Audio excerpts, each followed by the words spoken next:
हमारी एपिसोड की शुरुआत में रूमिना बाकी समेत बाकी के घर जा रहा होता, जहाँ पे रूमिना जो कुछ भी पाता वो बाकी के खिलाफ लिखा होता। ये देख के रूमिना कहने लगता आखिर कितने ज्यादा ग्रिफियन है। तो बाकी उससे कहता है ये वो लोग हैं जो मुझसे फिजिकली तो नहीं लड़ सकते, लेकिन हाँ वो अपने अल्फाजों से मुझसे लड़ते हैं। जिस तरह से बाकी ये सब कुछ कह रहा होता तो रूमिना दिल ही दिल में कहने लगता आखिर से लगता है कि बाकी को इससे जरा भी फर्क नहीं पड़ता। अब जब वो बाकी के घर पहुंच जाता तो यहाँ तक वो बाकी के घर पे भी लिखा हुआ पाता। दूसरी सीन में रूमिना के सामने बाकी बस नॉर्मल स्ट्रेचेस कर रहा होता। इसी में रूमिना दोबारा से कहने लगता तो जैसे कि तुमने आयरन माइकल के बारे में कहा कि वो तो सिर्फ तुम्हारे लिए जिस्म गर्म करने का जरिया है, मतलब कि वार्म अप।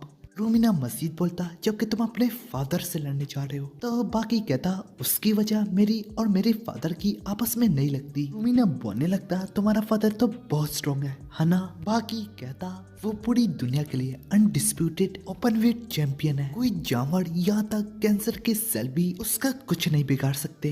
अब दोबारा से रूमिना दिल ही दिल में कहता जैसे जैसे ये बाकी कह रहा है देखने से तो लगता है वो उसमें फख्र महसूस कर रहा है। इसी में रूमिना कहता है तो अपने फादर से लड़ने के लिए तो तुम उस स्ट्रॉन्ग अपोनेंट के पास जाओगे जिसका तुम जिक्र करे हो। इसके आगे रूमिना दिल में बोलता जो कि आयरन माइकल से भी ज्यादा ताकतवर है। तो बाकी उसे एक तरह का दिखाना दिखाता और वो कहता वो अपोनेंट नीचे ही है। जैसे ही दोनों नीचे जाते हैं तो रूमिना वहाँ पे सिर्फ एक टेबल पाता जो कि इस टेबल पे कुछ पड़ा होता। तभी बाकी कहता है मेरा फादर अब मुझे अपने अपोनेंट की नजर से देखता है, जबकि उसने डायनासोर के साइज में अफ्रीकन एलिफेंट को हराया। तो उसके लिए मैं किससे लड़ूंगा। इन सब के बाद एकदम से बाकी उड़ के दीवार से टकराता जैसे उस पे किसी ने हमला किया हो। यही वजह से तो रूमिना भी काफी हैरान हो रहा था। तो बाकी उससे कहता है रूमिना जो अपोनेंट एलिफेंट से भी ज्यादा ताकतवर है वो यहाँ पे मौजूद है, वो यहाँ पे डेस्क पे मौजूद है। ये सुन के जैसे रूमिना डेस्क पे नजर डालता है तो डेस्क के ऊपर वो गिलास में एक मेंटेस पाता। इस मेंटेस को देख के रूमिना काफी हैरान होता।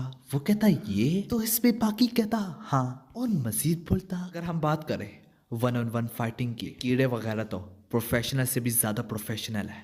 बीस्ट इनके आगे कुछ भी नहीं होते। सबसे पहले इनकी पावर हद से बढ़ के होती है, जबकि टाइगर लॉइन मुश्किलों से 800 केजी के शिकार को घसीटते हैं। यहाँ तक अगर उनका वेट 200 केजी भी हो तब भी ये उनके वजन के मुताबिक 4 या 5 गुना ज्यादा है। और अगर हम बात करें इंसेक्ट्स की तो वो अपने से 8 गुना ज्यादा वजन उठा सकते हैं। वो भी काफी दूर तक रुके बगैर वो अपने घर तक ले जा सकते हैं। जैसे कि मिसाल के तौर पे रूमिना चलो तुम्हारा वजन 30 केजी लगा लो, तो जरा सोचो इस बारे में कि तुम 200 केजी के आदमी को स्कूल से घर तक घसीट के लेके जाओ। तो रूमिना कहता ये तो नामुमकिन है। फिर बाकी आगे कहता डियर का 10 मीटर तक जंप मारना कोई आम बात नहीं है, लेकिन अगर हम बात करें फ्ली और ग्रास हॉपर की तो ये तो उनके लिए बच्चों का खेल है। अगर फ्ली इंसान के साइज में होती तो वो बड़ी आसानी से 10 स्टोरी बिल्डिंग के ऊपर से कूद डालती। जब तुम किसी कीड़े को पकड़ते हो तो तुम्हें उसका वजन महसूस नहीं होता, लेकिन इन सब के बावजूद भी तुम अपनी उंगलियों के बीच में उसकी पावर को महसूस कर सकते हो। अगर ये सारी हमारे साइज की होती तो हम इसे कभी ना हरा पाते। अगर तुम्हें उनकी लात पड़े या फिर उनके आगे वाले पाँव की और उनकी पिंग की पकड़ में आ जाए, सबसे बढ़ के हमें काट लिया जाए, तो फिर तो पक्का हमारा अंत होगा। जो सुन के रूमिना थोड़ा डर जाता, जिसके बाद बाकी आगे बोलता और ये मेंटेस जो कि ये मेंटेस प्रोफेशनल फाइटर होते हैं। यहाँ तक प्रे मेंटेस हुक भी जो कि काफी मशहूर चाइना की फाइटिंग स्टाइल है। हमने इसे बिल्कुल मेंटेस की कॉपी करके बनाया है। वार करना, चपटना, काटना, वो अपनी इन सारे के सारे कामों में प्रोफेशनल है। इनकी कोई कमजोरी तक नहीं है। एक मुकम्मल मार्शल आर्ट। अगर इनका वजन 100 केजी होता तो ये तो आसानी से अफ्रीकन एलिफेंट का भी शिकार कर लेते। लेकिन रूमिना कहता है पर ये तो बहुत छोटा है। जिसके जवाब में बाकी कहता है मैं इस मेंटेस को बड़ा भी कर सकता हूँ, क्योंकि आयरन माइकल तो मर चुका है, लेकिन इसके बावजूद भी मैंने आयरन माइकल को अपने सामने बुलाया कि मैं उससे लड़ सकूं। तो ये तो बहुत आसान होगा कि मैं एक मेंटेस को अपने सामने बुलाऊं जिसका वजन 100 केजी हो, जबकि डब में 200 केजी है। और थोड़ी देर तक खड़े रहने से तुरंत से प्लेइंग मेंटेस का वार दोबारा से बाकी पे आता, जो कि बाकी एक किक से रोक लेता। रूमिना को तो दिख रहा ना होता, लेकिन वो बाकी को देख के हैरान हो रहा था। रूमिना दिल ही दिल में कहता है ये वही किक है जिसने इसे आयरन माइकल को हराया।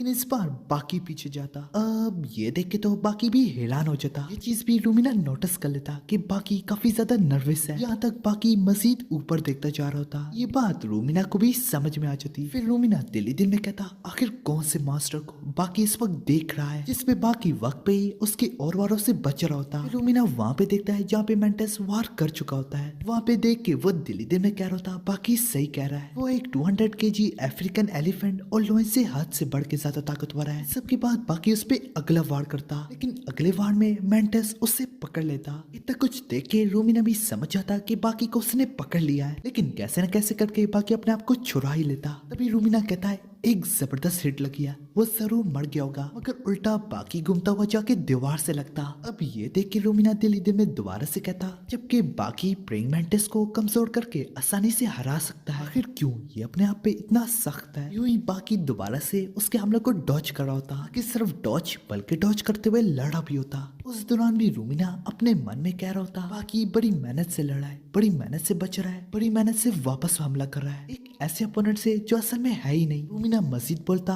और मैं देखता जा रहा हूँ ताकि मुझसे कुछ रह ना जाए। मुझे नहीं पता कि क्या चल रहा है, मगर बाकी के हमलों को देख के मैं समझ गया हूँ, जैसे कि तुम किसी केस को देखते हो और तुम्हारे दिमाग में तुरंत से पिक्चर आ जाती है कि आखिर उस केस में क्या दलता होगा। आधे नेकलेस को भी देख के तुम अंदाजा लगा सकते हो कि उसका दूसरा हिस्सा कैसे होगा। इसी तरह रूमिना भी उस मेंटस के साये को देख पाता और देखते ही देखते आहिस्ता आहिस्ता वो से साफ विजिबल हो जाता, जो देख के रूमिना के पैरों तले जमीन खिसक जाती, जबकि बाकी इससे खुलेआम लड़ रहा है। अब रूमिना कहता है, जरूर जरूर बाकी के फादर ने एक ऐसे एलिफेंट को हराया है जिसका साइज डायनासोर के साइज का है, लेकिन उसकी सारी की सारी पावर उसके वजन में ही है। अगर उसका साइज छोटा कर दिया जाए तो वो मेंटेस क्या बल्कि उसकी पावर तो कैटरपिलर जितनी होगी। अब बाकी अपनी किक से उस पे एक और दमदार वार करता, तो इस बार भी रूमिना समझ रहा था कि ये मेंटिस तो जरूर नॉकआउट होगा, लेकिन उल्टा पिछली बार की तरह ही बाकी उड़ के जाता और नीचे गिरने के बाद फिर बाकी कहने लगता, जैसे कि मैंने सोचा कि प्रेइंग मेंटिस का दिमाग ही नहीं है, अगर इसकी जगह कोई इंसान होता तो उसे जरूर दर्द होता, तो वो इतनी जल्दी अपना दूसरा वार न कर पाता। फिर बाकी उसकी कमर के पीछे आके उसकी गर्दन को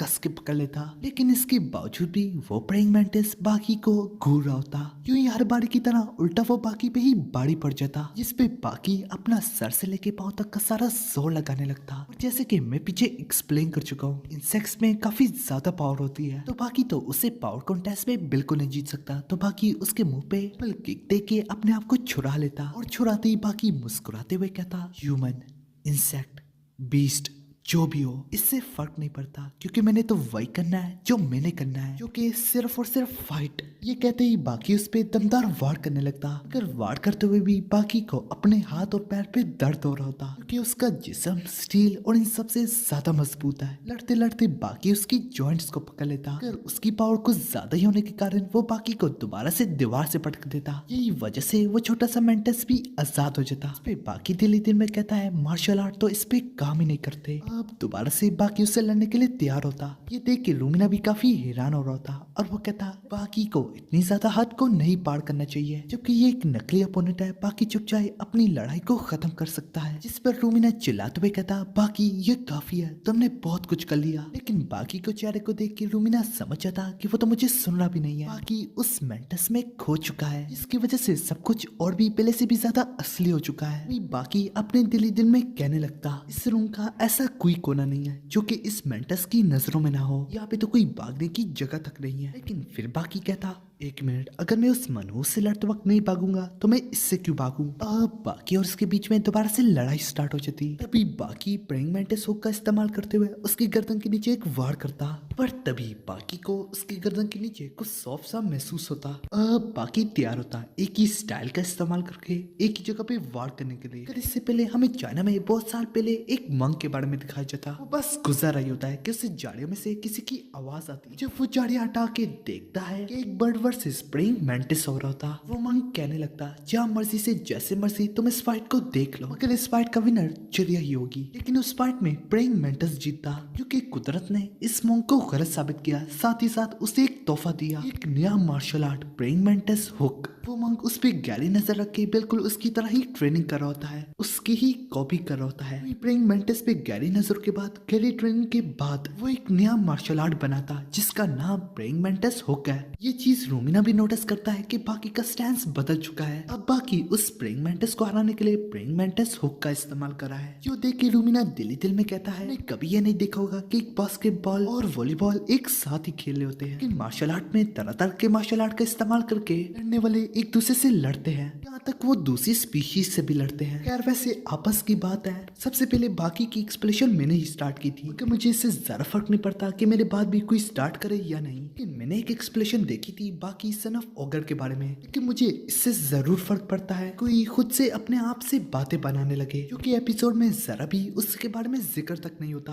और उसने जो कुछ भी अपने आप से बोला था वो पिछले सीन में ही बोला था, जो कि मैं अभी अभी एक्सप्लेन कर चुका हूँ। और वो सीन मार्शल आर्ट और स्पोर्ट के बीच में है। पता है छोटी मोटी गलतियां तो हर किसी से होती है, अगर उसने तो पूरा का पूरा सीन ही उल्टा कर दिया। खैर मैं उसका नाम तो नहीं लूंगा, अगर कोई उसे जानता भी है तो प्लीज उसका कमेंट सेक्शन में नाम मत मेंशन करना, क्योंकि वो भी अपनी तरफ से पूरी मेहनत कर रहा है। तो चलो छोड़ो उसे और अपने टॉपिक की तरफ वापस आते हैं। मेंटिस के आगे बढ़ने पे ही बाकी उसके गर्दन के नीचे दो लगातार वार करता और कुछ और वार के बाद वो डैमेज लेता। तो बाकी भी लुमिना से कहता, देखा असल में कोई इनका कुदरती एनिमी नहीं है, जरूर वो काफी पावरफुल है लेकिन इनका डिफेंस काफी वीक है। बाकी उसके अगले वार को डॉज करते हुए कहता है, मार्शल आर्ट की कोई ना कोई वीकनेस होती है और जिस तरह से ये वार कर रहा है मुझे तो इसकी वीकनेस की झलक दिख रही है। क्या मैं इस फाइट का आदी हो चुका हूँ? मेरा जिस्म अपने आप मुझे अब बता रहा है कि इसे कैसे निपटना है। सारी की सारी चेंजेस तब्दीली रोमिना भी नोटिस करता है। एक और बार पहले की तरह रोमिना दिल ही दिल में कहने लगता, इसके एक्सप्रेशन भी पहले से ज्यादा रिलैक्स है, इसके वार्ड भी